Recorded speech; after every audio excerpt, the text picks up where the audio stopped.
తెలంగాణలో రేవంత్ అన్న పరిపాలన ఎట్లా అనిపిస్తుంది అంకుల్? నాకు మంచిగా అనిపిస్తలేదమ్మా. ఎందుకట్లా? ఊరికే వాళ్ళ మీద పోయిన పాలసీ ఊరికే వాళ్ళ మీద ఏడుస్తుంటాడు, వాళ్ళ సంగతి ఇస్తాడు. ఇక్కడ పరిపాలన ప్రజలను చూసేయట్లేదు, ఆయన ఏదో చేసుకుంటూ పోతాడు. అంటే ఇప్పుడు ఆయన ఒక సీఎం గా ఉన్నాడు, ఒక పదవిలో ఉన్నాడు. మరి రెవెన్యూ తీసుకురావడానికి నేను దొంగలా చూస్తున్నారు, రెవెన్యూ ఏడ పుడతలేదు అని అంటుండ్రు. మరి ఎందుకు అట్లా అంటారు?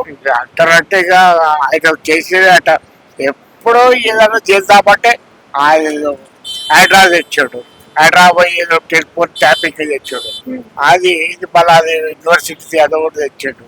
ఇవన్నీ ఎవరు కావాలో ప్రజాపాలన అంటే ప్రజల పడి ఉండు.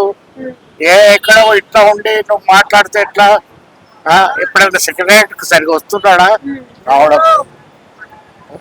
అంటే అసలు ఇచ్చిన పథకాలు హామీలు ఏవి నెరవేర్చాడంటారా? నెరవేర్చిండంటే కొన్ని ఇచ్చిండేమో మాకు తెలియదు. నా 2000 ఇస్తాను, 4000, 4000 ఇస్తాను. ఏడ ఇచ్చాడమ్మా? ఏ సరిగా ఏదో ఉన్న కాడికి ఏదో చేస్తుడు కానీ పరిపాలన మాత్రం. ఇండియన్ పాకిస్తాన్ వార్ అయితే జరుగుతుంది కదా, దానికోసం అని చెప్పి హైదరాబాద్ లో కూడా మనకి ఎయిర్పోర్ట్ ఏరియాస్, కొన్ని రెడ్ అలర్ట్ ప్లేసెస్ ఇచ్చారు.